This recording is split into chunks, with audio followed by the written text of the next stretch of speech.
रास्ते खत्म नहीं होते हैं, जहाँ खत्म होते हैं वहीं से एक दूसरा रास्ता बनता है। बिल्कुल सही कहा खेसारी भैया आपने। एक रास्ते बंद होते हैं तो उसके चार चार रास्ते खुलते हैं। सच ही कहा है आपने। ये वीडियो देखने के बाद आपको एहसास होगा दोस्तों, क्योंकि याद रखिए बहुत जल्द ये जो मैटर चल रहा था ग्लोबलाइजेशन का, court, high court, supreme court, ये सारा मामला क्लोज डाउन होने वाला दोस्तों, ठंडे बस्ते में जाने वाले हैं। क्योंकि 25 तारीख को रिलीज डेट आ चुका है। 25 तारीख के बाद कभी भी गाने लॉन्च हो सकते हैं और बहुत ही अच्छे तरीके से लॉन्च होंगे गाने, और बहुत ही खुशनुमा माहौल है दोस्तों।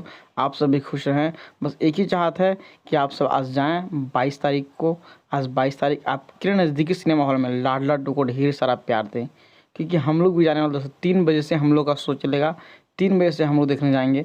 आप भी देखने जाइए। बिना पटना में है तो पटना में, छपरा, आरा जिला कहीं भी हैं, जाकर देखिए, वीडियो देखिए, मज़ा आएगा वीडियो देखने। लाडला टू को ढेर सारा प्यार दीजिए। बहुत अच्छा सिनेमा है दोस्तों। धन्यवाद।